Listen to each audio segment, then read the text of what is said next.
ഒമാനിൽ ജോലിക്കായി വിസ വാഗ്ദാനം ചെയ്ത് രണ്ടുപേരുടെ പണം തട്ടിയ സംഭവത്തിൽ യുവതിക്കെതിരെ കേസ്. കാഞ്ഞിരങ്ങാട് RTO ഗ്രൗണ്ടിന് സമീപത്തെ തുണ്ടിവളപ്പിൽ വീട്ടിൽ പ്രേമദാസന്റെ പരാതിയിൽ വടകര അടക്കാത്തെരുവിലെ പാറയുള്ളതിൽ വീട്ടിൽ ലത സുനിലിന്റെ പേരിലാണ് തളിപ്പറമ്പ് പോലീസ് കേസെടുത്തത്. ഒമാനിൽ ഉടൻ ആരംഭിക്കുന്ന ലിക്കർ ഔട്ട്ലെറ്റിൽ സെയിൽസ്മാൻ വിസ വാഗ്ദാനം ചെയ്ത് 1.5 ലക്ഷം രൂപ തട്ടിയെടുത്തെന്നാണ് പരാതി. കഴിഞ്ഞ വർഷം ജൂലൈ 29-ന് പ്രേമദാസനും സുഹൃത്ത് ബിജിലും 75,000 രൂപ വീതം വടകര SBI ശാഖയിലെ യുവതിയുടെ അക്കൗണ്ടിലേക്ക് പണം അയച്ചു നൽകുകയായിരുന്നു. 10 ദിവസത്തിനകം വിസ നൽകുമെന്നായിരുന്നു വാഗ്ദാനം. എന്നാൽ വിസയോ പണമോ നൽകാതെ വഞ്ചിച്ചതോടെയാണ് പരാതി നൽകിയത്. സമാനമായ രീതിയിൽ പണം തട്ടിയതിന് യുവതിക്കെതിരെ ആലക്കോട് പോലീസും കേസെടുത്തിട്ടുണ്ട്. വെള്ളാട് ആശാൻ കവലയിലെ വരാപ്പുഴയിൽ അനൂപ് തോമസിന്റെ പരാതിയിലാണ് കേസ്. മാനന്തവാടിയിലെ ബന്ധുക്കൾ മുഖാന്തിരമാണ് അനൂപ് യുവതിയെ പരിചയപ്പെട്ടത്.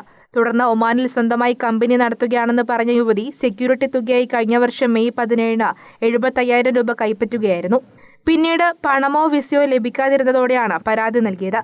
ഇതേ രീതിയിൽ മറ്റൊരു തട്ടിപ്പ് കേസിൽ അറസ്റ്റിലായ യുവതി മാനന്തവാടി ജയിലിൽ റിമാൻഡിൽ കഴിയുകയാണ്. News bureau, Taliparamba.